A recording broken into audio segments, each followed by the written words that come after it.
What's up guys? Mayroon na naman huli dito. Oh my god, LTO pa to. Okay, nakalampas, LTO. Aray ko. Akala ko paparahin ako, may bumalik. Aray ko. Natakot, wala siyang helmet.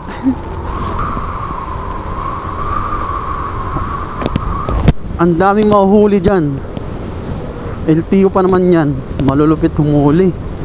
Putik yan. Buti na lang guys, lagi tayong kumpleto.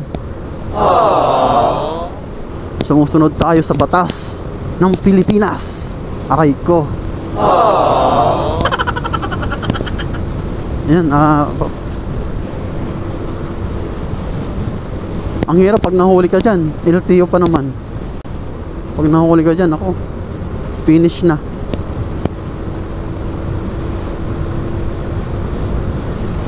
Bawal na walang helmet. Kailangan nakasapatos. Yan.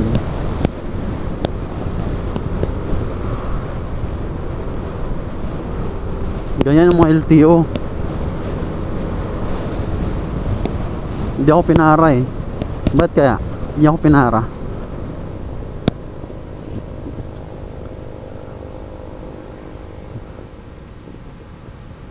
Bakit kaya?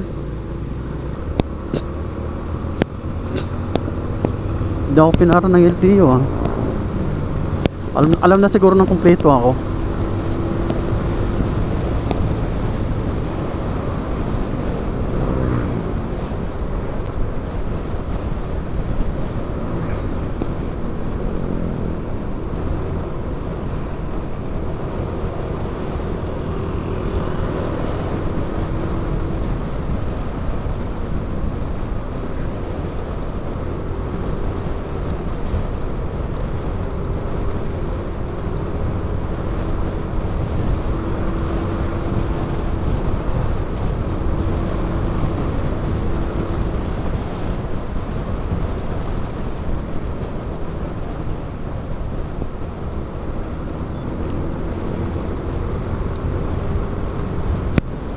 Yan guys, thank you for watching guys.